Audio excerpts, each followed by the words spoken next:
Bom dia a todos. Hoje nós iremos falar sobre a queda de Jerusalém, né? Como que foi? O que que aconteceu, né? Que Deus falou que Deus disse: ainda que a Babilônia subisse aos céus, ainda que fortificasse a altura da sua fortaleza, de mim viria destruidores sobre ela, diz o Senhor. Que Deus estava decidido a castigar eles, né? E como que Deus ia fazer isso? Usar outras pessoas para fazer isso, né? Deus ia dar permissão para que tudo isso acontecesse. Então foi assim, né? Jeremias 52. Em Zedequias e reinou 11 anos em Jerusalém, e o nome de sua mãe era Amutai, filha de Jeremias, né? E fez o que era mal aos olhos do Senhor, conforme tudo que fizera Joaquim. Por essa razão, sucedeu que, por causa da ira do Senhor contra o rei da Babilônia, e aconteceu no ano 9º do reinado, no mês 10º do 10º dia do mês, que veio Nabucodonosor, rei da Babilônia, e se acamparam contra ela, e levantaram contra ela tranqueiras ao redor. Assim, esteve cercada a cidade. Uns falam que esteve cercado por 2 anos, né? No mês quarto, no mês quarto ao 9 do mês, quando a fome prevalecia na cidade e o povo da terra não tinha pão, como nós já tínhamos falado. Foi aberta uma brecha na cidade, nos muros da cidade, né? E todos os homens de guerra fugiram e saíram de noite pelo caminho da porta entre dois muros que estava junto ao jardim do rei, porque os caldeus estavam contra a cidade ao redor, e foram pelo caminho da campina. Mas o exército dos caldeus seguiu o rei. O rei fizeram subir ao rei da Babilônia a Ribla, na terra de Amate, ao qual lhe livrou, ao qual lavrou ali a sua sentença, né? E o rei da Babilônia, ele degolou os filhos de Zedequias à sua vista, e também degolou a todos os príncipes de Judá. Arrancou os olhos de Zedequias e o atou com 2 cadeias de bronze, o rei da Babilônia, e levou para a Babilônia e conservou na prisão até o dia da sua morte. Aí depois o que eles fizeram? Queimou a casa do Senhor, a casa do rei e também todas as casas de Jerusalém. Houve um incêndio muito grande na cidade, não sobrou nada. Todo o exército dos caldeus que estavam com o capitão da guarda derrubou todos os muros que rodeavam, quebraram os muros. E depois que eles quebraram o muro, o que eles fizeram? Eles saquearam também, saquearam tudo que tinha, né? Levaram embora, quebraram mais os caldeus as colunas de bronze que estavam na casa do Senhor e as bases, e destruíram a igreja, né? A casa do Senhor. Também tomaram os caldeirões, as pás, os garfos, bacia, perfumadores, tudo que eles foram encontrando, eles foram levando. Utensílios, copos de incenso, tudo que estava na igreja também, tudo eles levaram, que era de puro ouro. Não sobrou quase nada na cidade. E ficou as pessoas que eram mais ricas, mais bem de vida, eles levaram para o cativeiro. Os mais pobres permaneceram na cidade, né? Porque eles não tinham, eram agricultores, não tinha nada a perder, porque já não tinha nada mesmo, né? Então, foi um grande incêndio, seguido de muita morte, muito choro, todo mundo perdeu tudo, e foi uma grande tristeza, né? Para todos. Depois, o povo estava se sentindo oprimido, né? Oprimido, estavam desanimados, o país estava completamente arrasado, pessoas para outro lugar. Aprovido camponeses pobres e algumas pequenas cidades no Neguei e em Samaria. Calcula-se que naquela época a população de Judá atingia cerca de 20 milhões de habitantes, 20 mil habitantes. Era o ano de 587. Começava para os israelitas um período muito difícil, a do exílio, né?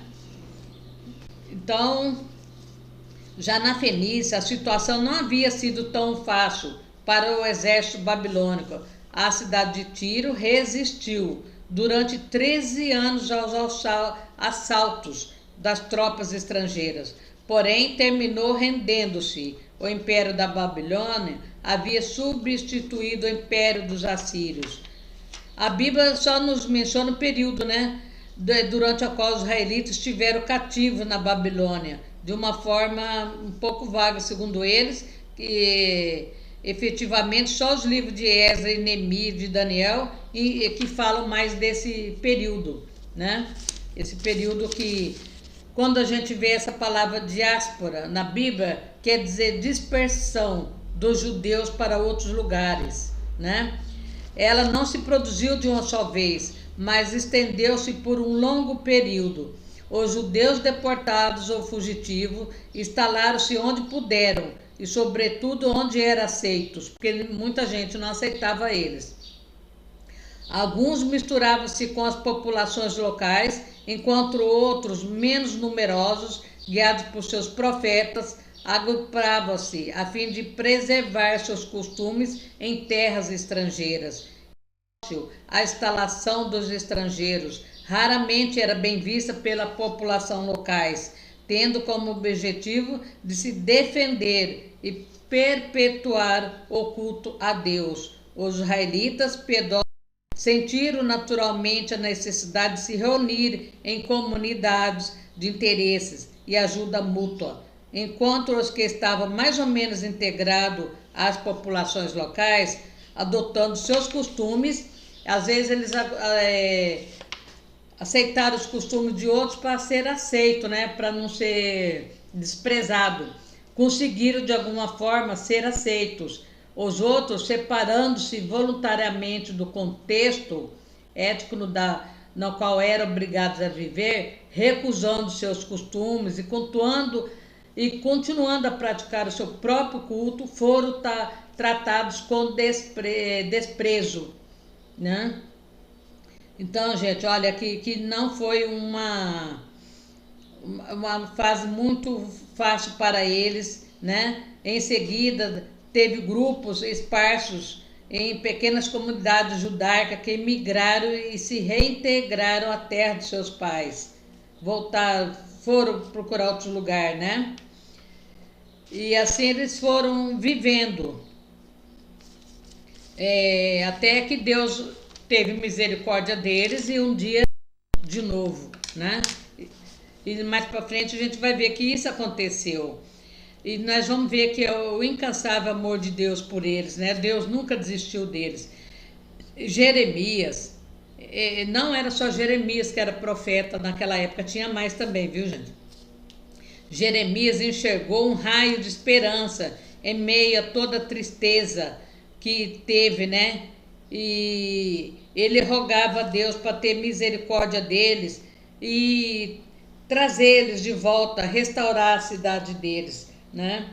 E Deus prometeu que iria perdoar e iria corrigir eles. E o que nós podemos aprender com isso? Nós devemos aprender que devemos suportar o jugo que Deus nos dá. Significa vários fatores. Quais são esses fatores? Meditar sobre a vontade de Deus para a nossa vida, escutar, né, quando Deus fala com a gente, ter um coração contrito, manter o autocontrole diante das adversidades, ser paciente, confiar e depender apenas de Deus. Do jeito que ele estava vivendo, eles tinham que depender de quem? Só de Deus, né? Os pais muitas vezes disciplinam seus filhos com a intenção de ensiná-los a comportarem-se corretamente. Deus disciplinou Judá para ensiná-los a ter uma vida reta e uma adoração genuína. Devemos aceitar a disciplina modo de vida para melhor. Ajudar eles, mas ele também sofreu muito, que ele foi jogado num poço muito profundo, que era só barro, sem luz, sem nada. Ele poderia ter morrido, mas a misericórdia de Deus foi muito grande com eles e ele acabou tirando, as pessoas tiraram ele lá de dentro, né? Então, nós temos que ver que Deus nunca nos abandona, por mais difícil que seja. A gente tem que confiar e não perder a fé. Hoje nós estamos vivendo uma situação muito difícil aqui no Brasil. Nós estamos vendo as pessoas se manifestando contra o que aconteceu nessa eleição e eles têm razão, porque se você não lutar por um Brasil melhor, você vai viver de joelho, né, escravizado. Então nós vamos pedir para todos esses que estão lutando por um Brasil melhor, para que Deus dê discernimento, inteligência, sabedoria para eles e abençoe a nossa nação, tá? Senhor Deus Todo-Poderoso, Deus de Abraão, Deus de Isaac e de Jacó, agradecemos, Senhor amado, por esse ensinamento, Senhor amado. O que serviu para eles no passado serve para nós também hoje no presente. E eu peço a Ti que abençoe a nossa nação, Senhor. Coloca a Tua unção, o Seu poder, a Sua misericórdia, Senhor. Abençoe o nosso povo que está lutando por um país melhor, Senhor. O Senhor sabe tudo o que aconteceu nesse país, Senhor. Nós não precisamos nem falar nada, meu Pai. Mas eu peço justiça do céu, Senhor, porque nós não podemos esperar justiça do homem, Senhor. Nós temos que aguardar apenas na justiça de Deus para a nossa vida, nossa nação, Senhor. Coloca a Tua exército por terra todo o mal, toda a seta do inimigo, Senhor. Todos aqueles que se acham semideuses nesse país, Senhor. O Senhor coloca a Tua mão poderosa na cabeça deles, Senhor, para que eles possam ver que eles não são nada, Senhor. Eles são apenas um pó, Senhor amado. Eles não são absolutamente nada, meu Pai. E eu peço a Ti justiça divina, Senhor, sobre o nosso país. Coloca a Tua unção, o Seu poder sobre o nosso presidente, Senhor, que tem sido massacrado por 4 anos, Senhor. Tem sido humilhado, perseguido, Senhor. Eu peço a Ti que abençoe ele, Senhor amado. Como Jeremias foi perseguido, o nosso presidente também é, Senhor. Coloca os Teus exércitos de anjos em volta dele, meu Pai, e faça um grande mover no nosso Brasil, no nosso país. Abençoe todos que estão acamados, todos que estão enfermos, todos aqueles que estão encarcerados, todos aqueles que estão sendo oprimidos, todos aqueles que estão sendo perseguido, meu Pai, que o Senhor derruba por terra esse espírito maligno perseguidor, Senhor. Ó Deus, tem misericórdia, Senhor. Abençoe grandemente. Coloca a Tua unção, o Seu poder e a Sua misericórdia sobre nós. No nome de Jesus e no poder de Deus. Amém. Amém. Muito obrigado. E até a próxima, se Deus quiser, tá? Fique com Deus. Vamos continuar orando pelo nosso país. Nem que for 15 minutos do seu dia só, mas vocês peçam a Deus, tá? Para nós não ter que ficar lamentando como os israelitas ficaram lamentando. Vamos ter vitória. Nós temos que pensar assim, vitória, tá bom? E agradeço por vocês terem ficado comigo e até a próxima, se Deus quiser. Obrigada.